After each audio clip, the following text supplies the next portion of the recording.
Yeah, I think I've confused a little confusion there. 14.1, which would be page.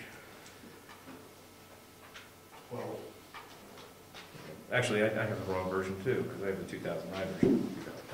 2010. But I think it's, we can't amend this proposed change tonight and vote on it, because it has to, proposed changes have to go out to the board and be reviewed for 10 days prior to they can be voted on, so that everyone on the board can view it. So the best thing I feel we can do, the reason, this is all part of the discussion, the reason I'm making this motion to table this is because clearly I believe the will of the voters and the folks in the town is to have that website.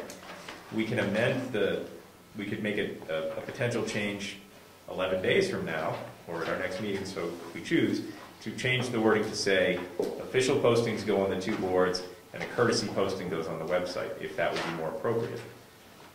I think that would satisfy pretty much everybody. Yes, Ed? Do the letters state that they want, that the citizens want it to be official, or do they just simply want the minutes listed on it? Say official. Let me just review. 1 second. All they want is the official. I'm sorry, Steve, you want to comment? No, it did not. No, it did not. I don't believe that your rules of procedure also say it's an official posting site. No. I believe your rules of procedure also say that you will post it there in addition to those other two spots. It doesn't say anything about official in the verbiage that I have seen in your rules of procedure. But by just its nature of being in the rules of procedure, it's official to us. it's under section 14 hearings. Right. And this is in section 14.1, which is hearings related to the adoption of regulations or zoning ordinance amendments. But that actually should be, And so it talks about the public notice of hearings relative to RSA 675.6 and 675.7, which, what those are about. but the use of the board was actually under meetings. Well, it talks about posting it to the website and the boards here too, And in the newspaper. and the newspaper. But the word, the official is not there. No, there's no official, it doesn't say Okay. official All right, posting. I'm going to make the same point I made last week, is that the minutes that go in, the minutes that we read in the newspaper from our meetings are not official. No, they're They're not. her They're transcriptions actually of- a- That's correct. And there is absolutely no reason why those minutes can't be posted on the website. They're not official. They're not. We're not saying they can't be posted. Okay. Nobody's Let's arguing just- the we'll point that take- they cannot be we'll take- posted. We're going to take the word official out of everybody. We don't talk about official and website in the same Let's breath. just pause for a second and remind everybody that there's a motion on the floor that has been seconded, and we're discussing whether or not to table specifically within the suggested changes, section 3, number 3, which reads Article 14.1, the committee recommends, quote, at the town offices in Stoneham Corners, the website, quote, end quote, to be changed to at the town office in Stoneham Corners, which would effectively remove the use of the website. By tabling it, we would be making no changes, and this suggestion would be tabled, meaning laid on the table and not acted upon. Period. We have one more discussion. What is the latest version of the rules and procedures? September, it's 13th, 2010? And I believe that's the date off the top of my head. Yes, it's in the footer of each page. Yeah, Okay. I still have April 2004. 2009, and I would strongly suggest that we postpone discussing anything further until all members are on the same, have the same rules and procedures in front of them.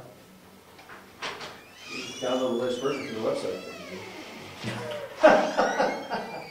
Oh, the 1999 version. No, Can we download it off the website? We should be able to. Has it been posted to the website? Mr. Chairman, Yes, each revision has been sent via email. that's correct. That's what I thought. So we all have it, we don't all have it with us. Yeah, what you said. Thank you, sir. I'll be So back in the one- motion is still on the table. Any more discussion? All in favor? Aye. All opposed? Nay. 2 nays? No nays? abstentions? The ayes have it. So, we'll make a note that that has been tabled. So now we can expect that this subject will come up at the selectmen's meeting? Oh. I heard a little birdie on my Website? shoulder. Oh, this is tabled. No, the subject of the website will come up at the Oh, I'm selectmen's. sure. What's the latest news, I think? The website committee is supposed to make a I don't have it printed out. Report. report to us, yes. Yeah, ship it over to me.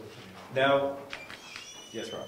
Are we continuing discussing the working document I or not? think it's been a very good point has been made that there's confusion amongst the members because not everybody has the right version in front of them.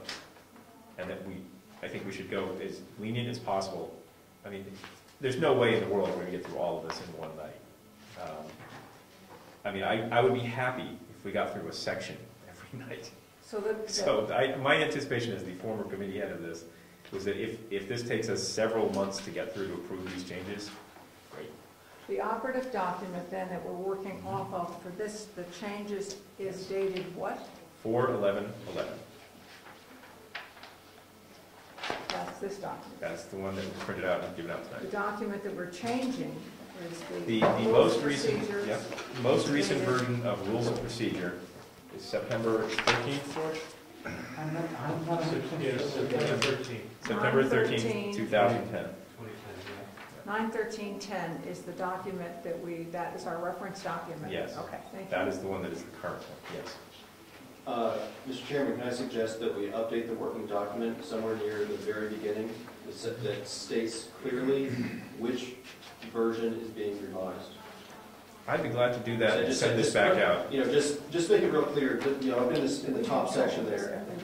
Right. You clearly said this is accepted by vote 411. I'd say, Right. just add a line there that says, relative to, Document. proposed revisions relative to September 13, 2010 or something. What I will do tonight is go home, specifically cite which one we were revising, September 13th, 2010.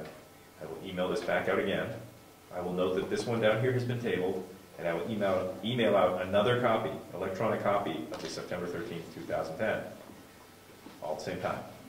So we all have it. And then I hope we can talk about it next month. Yes. So do you want to continue talking about this now if we've got comments on some of these things? If you have comments, I'd love to hear them. Okay, so I've got one so far. In your section 3, item 1.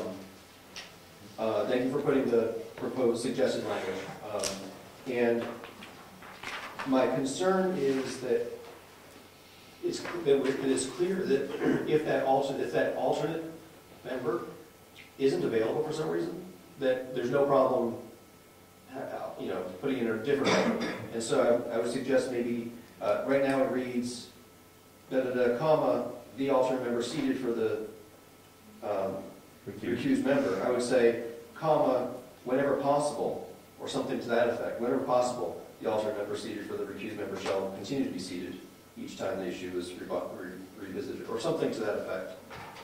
You understand? Yeah, I see. I mean, you're suggesting that we want to avoid the situation where, say, Booney is seated for Ed for some big event, and Booney can't make it some night. You're concerned that her seat wouldn't be filled, because the way it's written now is that only she could fill in for Ed for that specific item. That's great, and that's happened, actually. That happened during the Moose Mountain thing.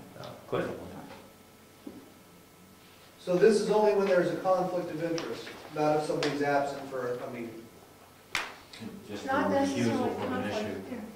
Well, that was the one that, the big issue. Because I remember the original issue was, say, I'm gonna pick on Ed. Ed was absent for a meeting, Mhm. and we sat Booney in his stead, or you sat Booney in his stead. Mhm. Then when Ed comes back and we're discussing that same issue, then Ed would have to step down and Booney would continue on in that discussion, and that's not right. Right, no, we did discuss So, that. That's And not what this, we're not talking about this anymore. This is only when there's a conflict of interest. Right, and I guess that is not specified properly, but that was the feeling at the meeting. Well, it on the does, it 11th. says recuse them due to conflict of interest, and I Right. wanted to make sure that we're only dealing with a conflict of Right, interest. because, and I remember at the meeting on the 11th, there was strong opposition to the idea of an alternate sitting as opposed to an elected member. Correct. That would be a serious issue, so. Yeah. But yes, this is specifically conflict of interest. Alternates have rights too. No, they don't. We'll talk.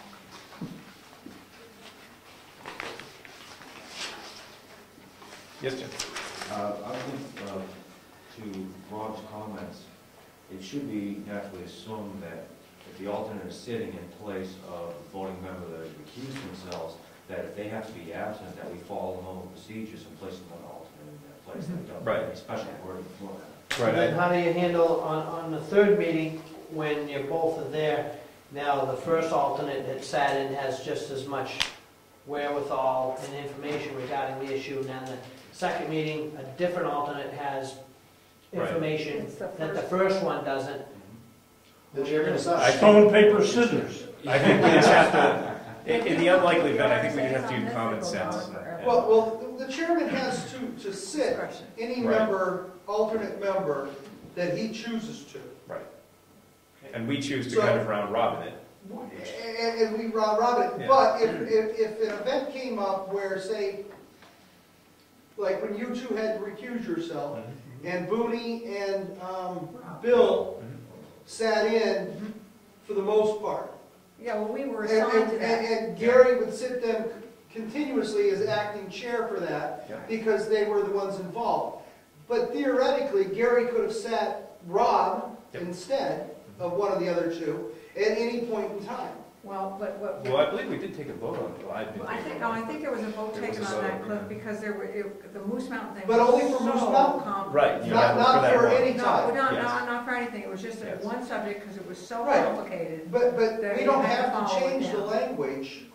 Well, I think, as I- You don't have to change it, because then what you're doing is you're locking yourself in Making it mandatory. into something and making it mandatory. You're taking the discretion of the chair or the acting chair away from them. But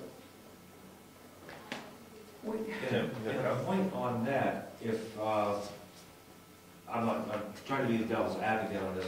If the chair happens to think that the person that was appointed has an opposing view, then the chair can actually gerrymander the board by removing that person and putting somebody in place.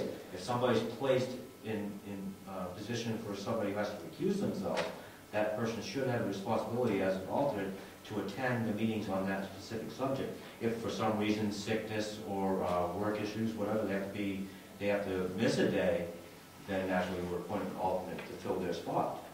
But they would have to return to it, is the intent of that. Yeah, Cliff? Okay, well, at any point that the chair, it is felt that the acting chair is manipulating the alternate board to fill in, to benefit his belief, then it's the duty of the rest of the members to call him on it. Yeah, and there's a And then procedure on make that. him recuse himself. Yep. Because now he's shown Bias. bias to the thing.